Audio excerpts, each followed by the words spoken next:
आज के इस वीडियो में हिंदी व्याकरण के 30 प्रश्न होंगे।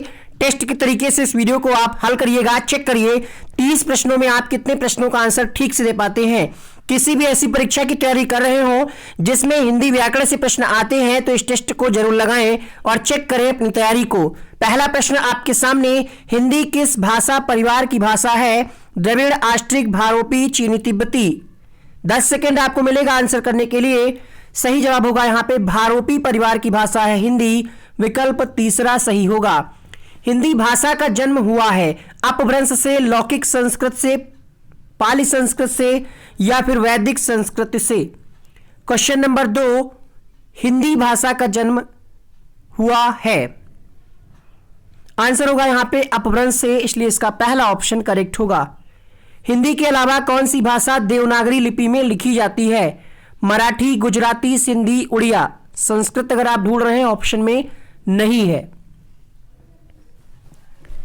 उत्तर होगा यहां पे मराठी भाषा भी देवनागरी लिपि में ही लिखी जाती है, पहला ऑप्शन सही होगा।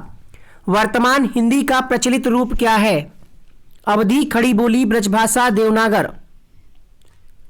चौथा प्रश्न आपकी स्क्रीन पे, तो वर्तमान हिंदी का प्रचलित रूप है खड़ी बोली, ऑप्शन नंबर 2 यहां पे सही होगा।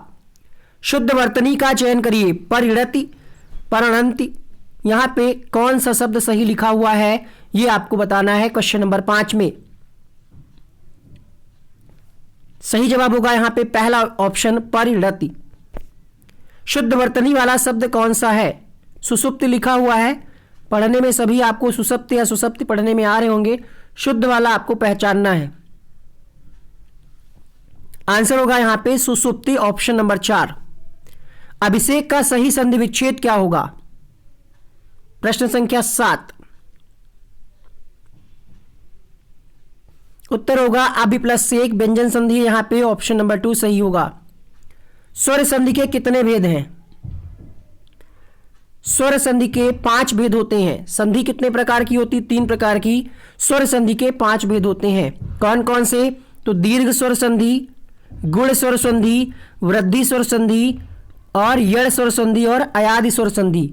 संधि का डिटेल वीडियो अपलोड है नीचे डिस्क्रिप्शन बॉक्स में, कमेंट बॉक्स में पहले कमेंट में आपको हिंदी क्रैश कोर्स प्लेलिस्ट की लिंक मिल जाएगी। उपसर्ग रहित शब्द कौन सा है? तो यहां पे अति है, अत्यधिक, वी है, सु है। सुरेश में कोई भी उपसर्ग प्रयोग नहीं किया गया है, ऑप्शन नंबर 2 यहां पे सही होगा। देवासुर में कौन सा समास है?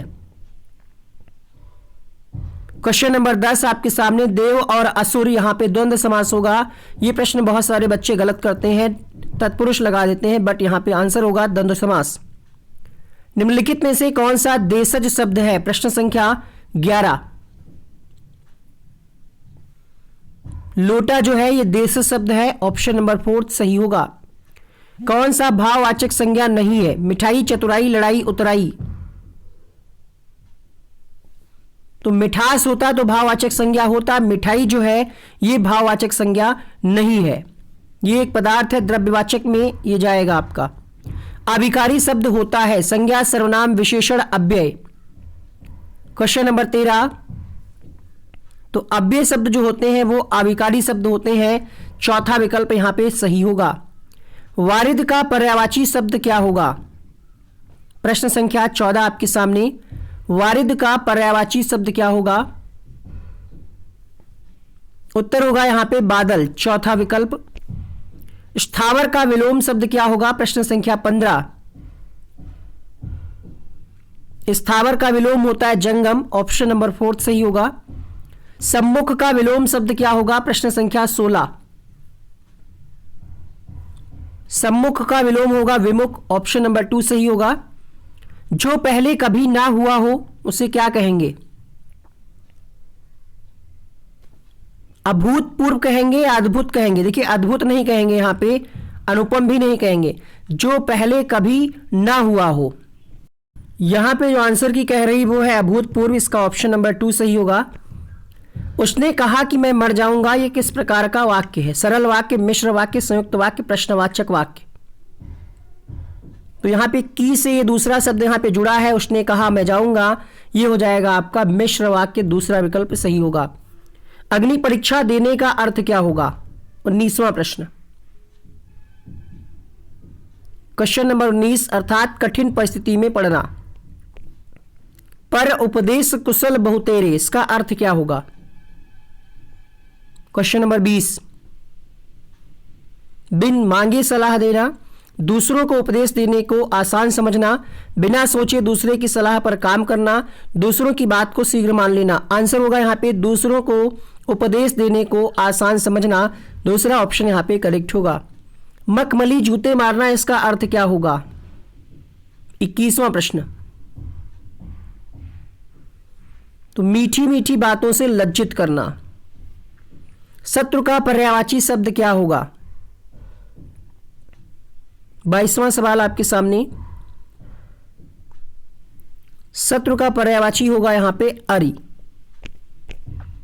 निम्न में से किसे एक भारतीय आत्मा कहा जाता है? जयशंकर प्रसाद, माखनलाल चतुर्वेदी, रामधारी सिंह दिनकर, बनारसी दास। उत्तर होगा यहां पे Makhanlal Chaturvedi, option number B के साथ। निम्नलिखित में से रूढ़ शब्द कौन सा है? एक वीडियो हमने वर्णमाला वाला दिया था, उसी में हमने आपको देशज, विदेशज, रूढ़, योग रूढ़, तत्भव, तत्सम और अल्प प्राण, महाप्राण, अघोष, सघोष सब कुछ पढ़ाया है। कमेंट बॉक्स जरूर चेक करें, वहां पे उन वीडियोस की प्लेलिस्ट का लिंक मिल जाएगा। सबसे छोटा शब्द होता है पशु। यहाँ पे ऑप्शन में रूढ़ शब्द वे होते हैं जिनके टुकड़े करने पे कोई सार्थक अर्थ ना निकले, तो यहाँ पे उत्तर होगा ऑप्शन नंबर 4 के साथ। शुद्ध वर्तनी का चयन करिए, क्वेश्चन नंबर 25। तो ये जानवी जो है शुद्ध रूप से लिखा हुआ है, तीसरा ऑप्शन सही होगा। ए वर्ण क्या कहलाते हैं? ईदवतो कंठ तालव्य, तो आंसर होगा यहाँ पे कंठ तालव्य। कंठ और तालव्य से इनका उच्चारण होता है। निम्नलिखित में से शुद्ध वर्तनी का चयन करिए, क्वेश्चन नंबर 27। तो कृपा में जो है री से ऋषि वाली री लगती है, ऑप्शन नंबर 2 सही होगा। समांतर कहानी के प्रवर्तक कौन थे? Question number 28। हिमांशु जोशी, मोहन राकेश, कमलेश्वर, मनमथ नाथ गुप्त। 28वें प्रश्न के लिए उत्तर होगा यहां पे कमलेश्वर। अगला प्रश्न देखिएगा, सदैव में संधि का नाम क्या होगा? प्रश्न संख्या 29। तो यहां पे वृद्धि संधि होगी और वृद्धि संधि स्वर संधि के अंतर्गत आती है, दूसरा विकल्प सही होगा। जितेंद्रीय में कौन सा समास है? इंद्रियों को जीतने वाला जितेंद्रीय, अर्थात यहाँ पे तीसरा अर्थ निकल रहा है बहुब्रीहि समास होगा। समास की वीडियो का ट्रिकी वीडियो यहाँ पे बन करके आ रहा है, अलंकार का ट्रिकी वीडियो यहाँ पर बन करके आ रहा होगा, आप उसको क्लिक करके देख सकते हैं। 30 में आपने कितने सही किए कमेंट बॉक्स में जरूर लिखें।